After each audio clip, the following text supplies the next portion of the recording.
रात्री 11 वाजले होते. 2 तासांपूर्वीच तापाची गोळी घेऊन मी झोपलो होतो. अचानक मोबाईलच्या जोरात वाजणाऱ्या घंटेने माझी झोप मोडली. डोळे न उघडताच मी चिडून बेडच्या बाजूला हात मारला. मोबाईल सापडावा म्हणून सतत येणाऱ्या कॉलमुळे खोलीभर आवाज पसरला होता आणि मला खूप राग येत होता. अंधारात हात फिरवत असताना माझा हात मोबाईलला लागला आणि तो खाली पडला. मोबाईल पडताच मी घाबरून उठलो आणि खोलीची लाईट लावली. पाहिलं तर मोबाईल अजूनही वाजत होता. मी पटकन तो उचलला आणि स्क्रीनकडे पाहिलं तर कॉल माझ्या बॉसचा होता.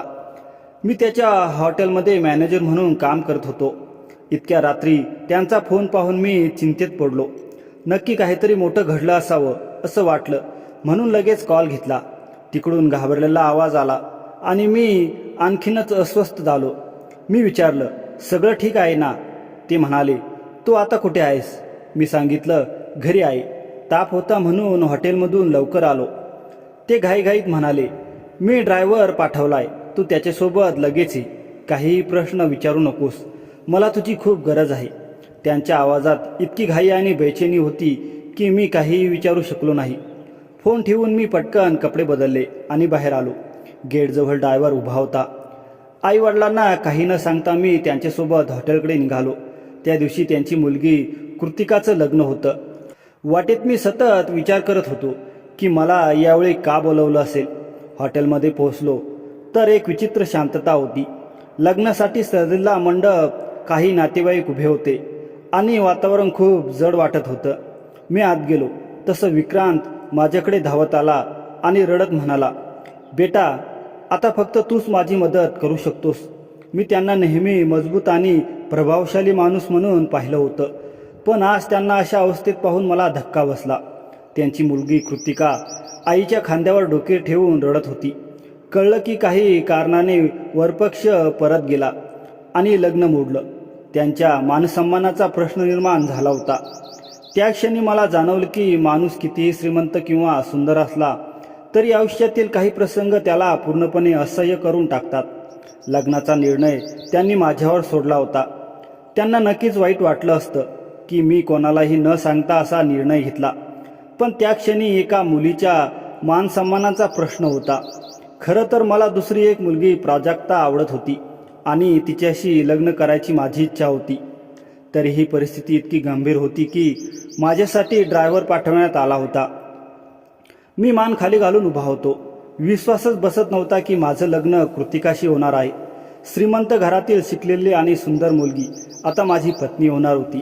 एका क्षणासाठी मला माझ्या नशिबाचा अभिमान वाटत होता, पण मनाच्या कुठेतरी मला असंही जाणवत होतं की कदाचित मी प्राजक्तावर अन्याय करत होतो.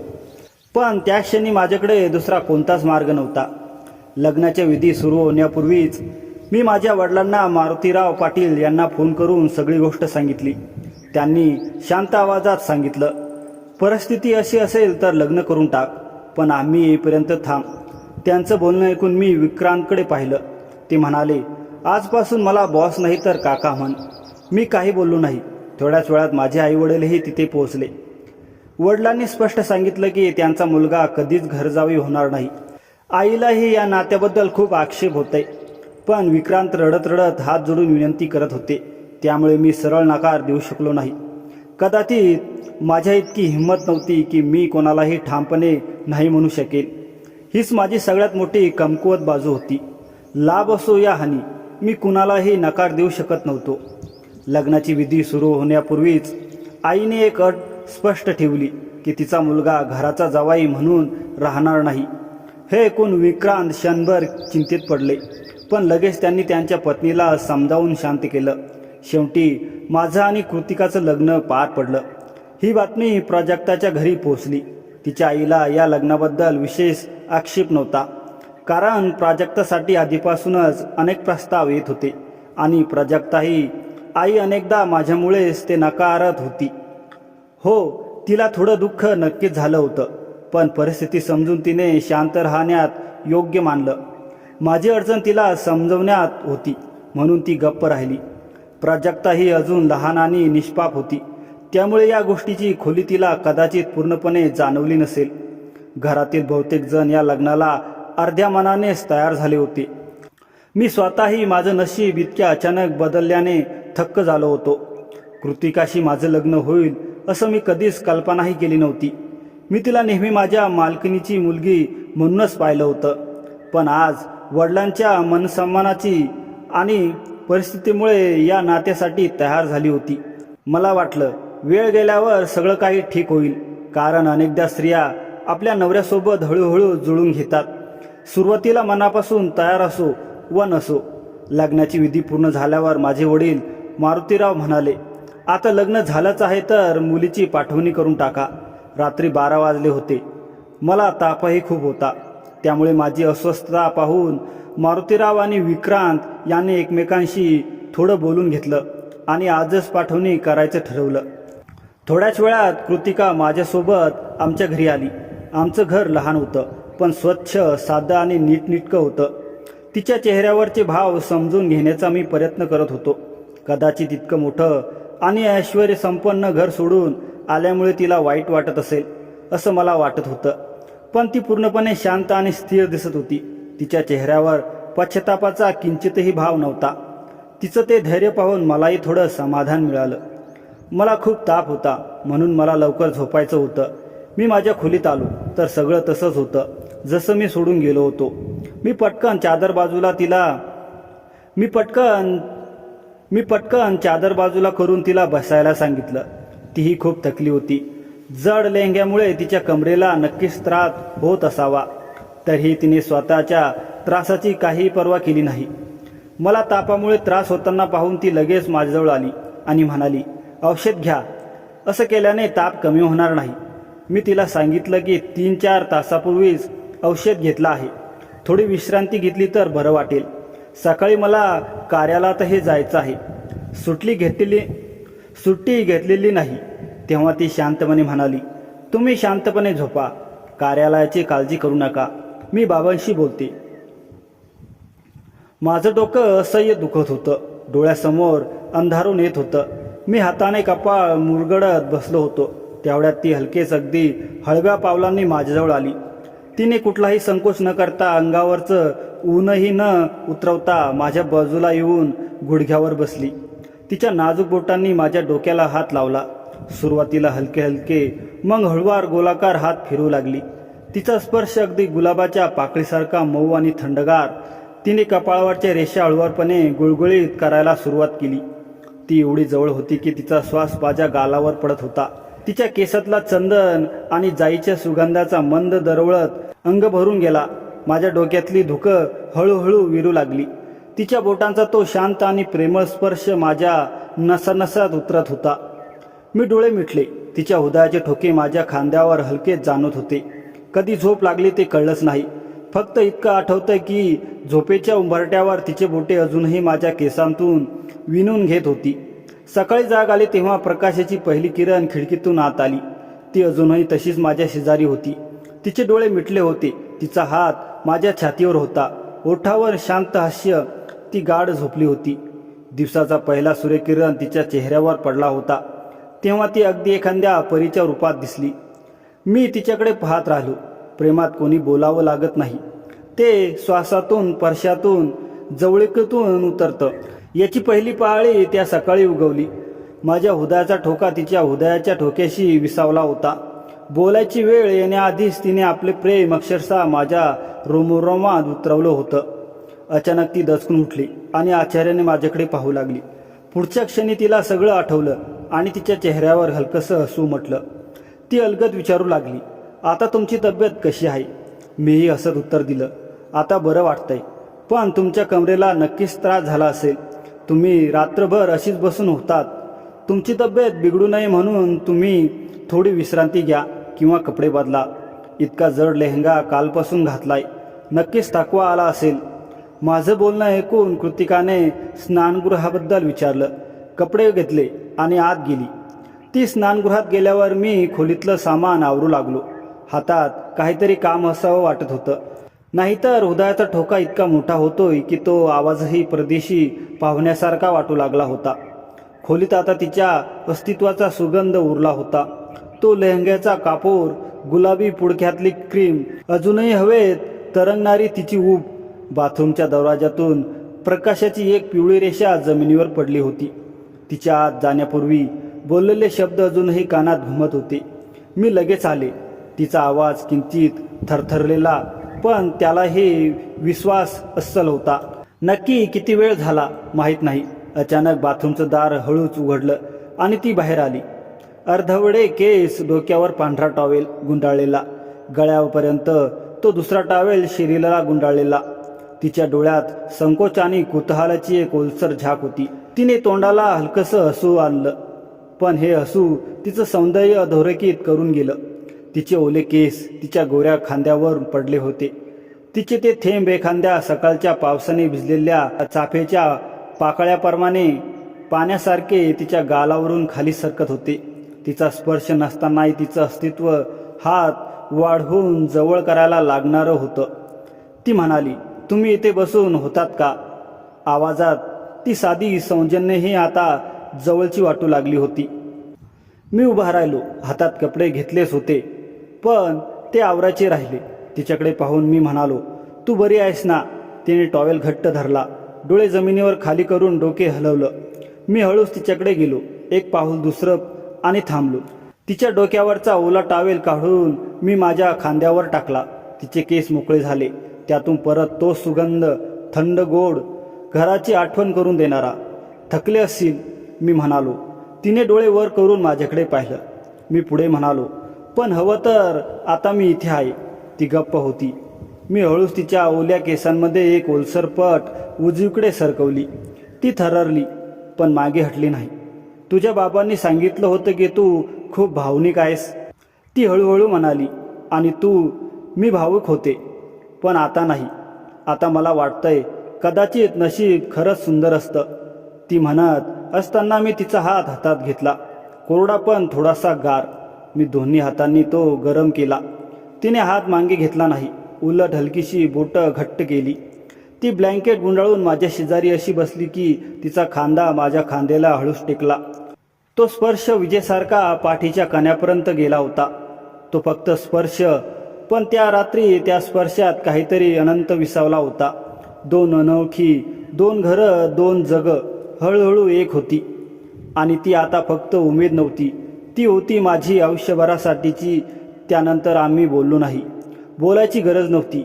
त्या शांततेत अडकलेली होती सगळी ऋतूंची गुलाबी जादू. आणि दोन मनं जणू काय कधीपासून एकमेकांची वाट पाहत होती. मग मी थोड्या वेळाने स्वयंपाकघराकडे गेलो. आई नाश्ता तयार करत होती आणि तिच्या चेहऱ्यावरून स्पष्ट दिसत होतं की ती अजूनही या लग्नाबद्दल पूर्णपणे समाधानी नव्हती. मी वातावरण हलकं करायचा प्रयत्न केला, पण तिने काही बोलली नाही. तिने शांतपणे नाश्ता ताटात वाढून माझ्या हातात दिला. तेवढ्यात कृतिका तयार होऊन स्वयंपाकघरात आली आणि आईला म्हणाली, तुम्ही बसा, उरलेला नाश्ता मी करते. कृतिका स्वयंपाकघरात आली याचं आईला समाधान वाटलं, पण तिने ते चेहऱ्यावर दाखवलं नाही. कृतिकाने माझ्याकडे पाहिलं तेव्हा मी इशाऱ्याने तिला पोळ्या लाटायला सांगितलं. ती लगेच पीठ घेऊन पोळ्या लाटू लागली. मला मनापासून वाटत होतं की आई तिला स्वीकारेल, तिच्याबद्दल राग बाळगणार नाही. तर जसं प्राजक्तावर प्रेम करत होती तसंच प्रेम कृतिकालाही देईल. त्यासाठी कृतिकाने घरातील प्रत्येक गोष्टी मनापासून करणं आवश्यक होतं. आई सहज कोणावरही प्रभावित होत नसे, पण मला आशा होती की कृतिका तिच्या वागण्याने आईचं मन जिंकेल. आई म्हणाली, नाश्ता मी करते, तू टेबल लाव. तिने हे जरी जरा ओढून ताणून हसत सांगितलं तरी कृतिकाच्या चेहऱ्यावर खरा आनंद उमटला आणि ती लगेच जेवणाच्या टेबलाची तयारी करू लागली. दोघींना एकत्र काम करताना पाहून मला थोडं समाधान वाटलं. मी बैठकीत गेलो. तिथे वडील दूरदर्शन पाहत बसले होते. खरं सांगायचं तर या अचानक झालेल्या लग्नामुळे जर कोणी मनापासून अगदी आनंदी होतं तर ते माझे वडील होते. अनेक वर्षापासून ते मला लग्नाबद्दल सांगत होते आणि मी प्रत्येक वेळी ते टाळत होतो. माझं लग्न झाल्यावर त्यांच्या चेहऱ्यावर एक वेगळीच आनंदाची झलक होती. जणू त्यांच्या मनावरील मोठी काळजी दूर झाली होती. आम्ही दोघे बसून गप्पा मारू लागलो. घरात आई आणि कृतिका दोघी काम करत होत्या आणि एक गोष्ट विशेष लक्षात आली. कृतिका अजिबात रडत नव्हती. ती खरंच आनंदी दिसत होती. विक्रांत ही मुलीला आनंदी पाहून मला आभार मानू लागले. मी हलकसं हसत मान खाली घातली, पण माझ्या मनात अनेक प्रश्न फिरत होते. त्यांनी त्यांच्या मुलीचं लग्न माझ्याशीच का केलं, वरपक्ष परत का गेला, हे सगळं मला कळत नव्हतं. ते माझ्या पूर्वीचे मालक होते म्हणून थेट विचारणं मला योग्य वाटलं नाही. मनात ठरवलं की योग्य वेळ आल्यावर कृतिकाकडूनच सगळं समजावून घेईन. त्या दिवशी विक्रांत पहिल्यांदाच आमच्या घरी आले होते आणि आमच्यासोबत बसून नाश्ता केला. नाश्त्यानंतर त्यांनी सांगितलं की पुढच्या आठवड्यात स्वागत समारंभ ठेवण्यात आला आहे, जेणेकरून सगळ्यांना स्पष्ट कळेल की त्यांची मुलीचं लग्न अभिजितशी झालं नाही तर माझ्याशी झालं आहे. हे सांगताना त्यांच्या चेहऱ्यावर एक विचित्र गंभीरता होती. क्षणभर मला वाटलं कदाचित ते या लग्नाबद्दल पूर्णपणे समाधानी नसावेत, जरी या नात्यासाठी त्यांनीच मला तयार केलं होतं. त्यांच्या बोलण्याने मला आतून थोडं अस्वस्थ वाटलं. तेवढ्यात कृतिकाने लगेच वडिलांना इशाऱ्याने शांत केलं आणि सगळ्यांना चहा घेऊन आली. थोड्या वेळाने विक्रांत आणि त्यांची पत्नी निघून गेले. मी माझ्या खोलीत आलो. मन जड झालं होतं. कृतिकाला ते जाणवलं. ती माझ्या मागोमाग खोलीत आली आणि शांतपणे म्हणाली, मला माहीत आहे तुमच्या मनात खूप प्रश्न आहेत. बाबांनी इतक्या घाईत तुमच्याशी माझं लग्न का केलं आणि वरपक्ष परत का गेला हे तुम्हाला जाणून घ्यायचं आहे. आपण आयुष्यभर एकत्र राहणार असू तर सत्य समजणं गरजेचं आहे, नाहीतर मनात दुर्वा निर्माण होतो. मग ती सांगू लागली की तिचं आधी अभिजितशी लग्न ठरलं होतं. तो सुशिक्षित आणि चांगल्या घराचा होता. साखरपुडा झाल्यानंतर तीही त्याला पसंत करू लागली होती. पण नंतर व्यवसायातील स्पर्धा आणि मत्सरामुळे गैरसमज निर्माण झाले आणि साखरपुडा मोडण्याची वेळ आली. पहिल्यांदाच तिने बाबांच्या निर्णयाला विरोध केला आणि काहीतरी करून तो संबंध पुन्हा जुळवून घेतला. त्यानंतर लग्नाच्या तयारीला सुरुवात झाली. घरात आनंदाचे वातावरण होतं. अनेक वर्षानंतर त्यांच्या कुटुंबात इतका मोठा समारंभ होत होता. लग्नाच्या दिवशी सगळं अचानक बदलून जाईन याची कोणालाही कल्पना नव्हती.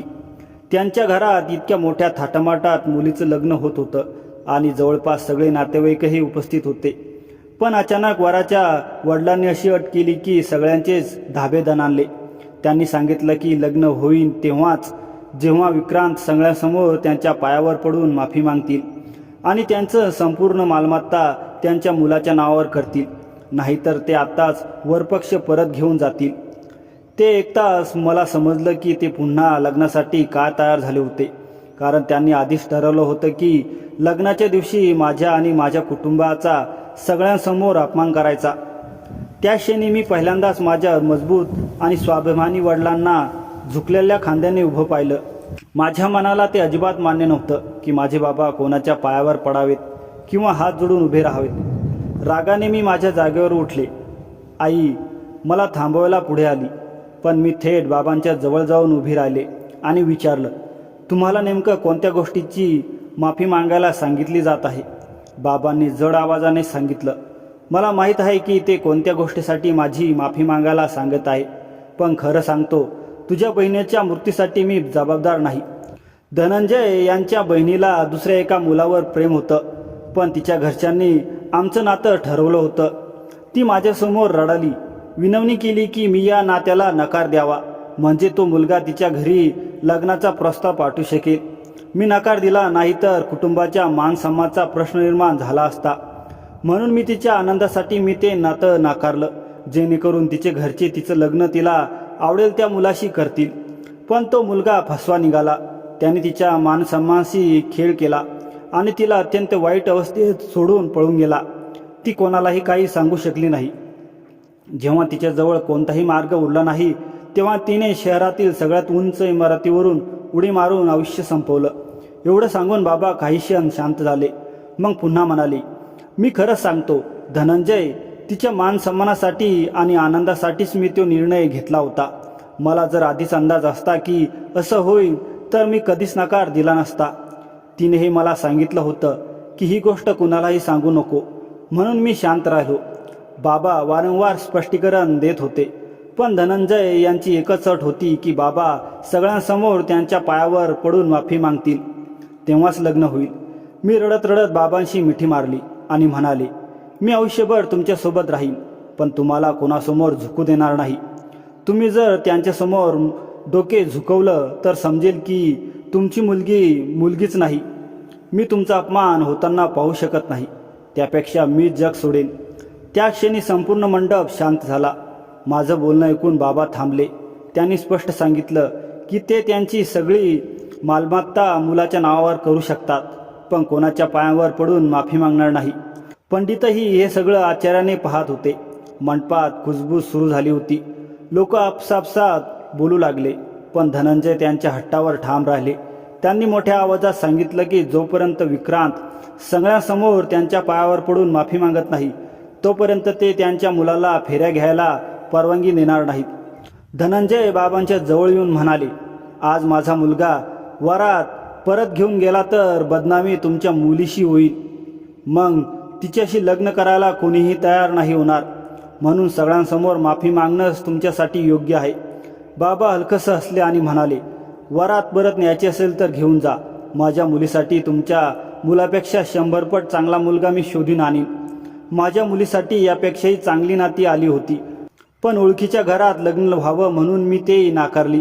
हे ऐकून धनंजय यांचा चेहरा रागाने लाल झाला. तडकन म्हणाले, जर ती माझी सून झाली नाही तर मग कोणाचीही होऊ देणार नाही. पाहतोस की तुम्ही तिचं लग्न दुसरीकडे कसं करता. असं म्हणून त्यांनी सगळ्यासमोर जाहीर केलं की वरात परत जाईल. नातेवाईक वेगवेगळ्या चर्चा करू लागले आणि हळूहळू लोक तिथून निघून गेले. कृतिकाने माझ्याकडे पाहत शांतपणे सांगितलं की त्या दिवशी बाबांनी ठरवलं होतं की ते तिला अशाच घरात पाठवणार नाही जिथे तिचा सन्मान नसेल. आणि खरं सांगायचं तर त्यांना तुम्ही पहिल्यांदा दिवसापासूनच आवडत होता. हॉटेलमध्ये कामाच्या निमित्ताने तुम्ही बाबांना भेटायला यायचा तेव्हा ते नेहमी तुमच्या साधेपणाचं, प्रामाणिकपणाचं आणि चांगल्या स्वभावाचं कौतुक करत असत. त्यांना वाटत होतं की तुमच्यात ती समज आणि जबाबदारी आहे जी एका चांगल्या नवऱ्यामध्ये असायला हवी. त्यांना हेही माहीत होतं की तुमचं दुसरीकडे लग्न ठरायची चर्चा सुरू आहे. तरीही त्यांच्यामध्ये तुमच्यापेक्षा योग्य मुलगा कोणीच नव्हता. त्यांना खात्री होती की तुम्हीच मला आनंदी ठेवू शकाल आणि जसं त्यांना वाटलं होतं तसं माझी काळजी घ्याल. कृतिका बोलता बोलता थकली तेव्हा मी तिला पाण्याचा ग्लास दिला. तिच्या बोलण्यात मला तिची काही चूक दिसली नाही. उलट माझ्या नशिबाला मला अभिमान वाटला की माझ्या आयुष्यात अशी मुलगी आली आहे जी आपल्या आईवडिलांना कोणासमोरही झुकू देत नाही. अशा स्वभावाची मुलगी मला कधीच चुकीच्या मार्गावर जाऊ देणार नाही याची मला खात्री पटली. त्या क्षणी मला जाणवलं की ती खरोखरच उत्तम जीवनसाथी ठरेल. तर मित्रांनो, कृतिकाशी मी लग्न करायचा निर्णय योग्य घेतला की अयोग्य कमेंट करून नक्की सांगा. आणि कथा आवडल्यास लाईक, शेअर आणि सबस्क्राईब करायला विसरू नका. धन्यवाद.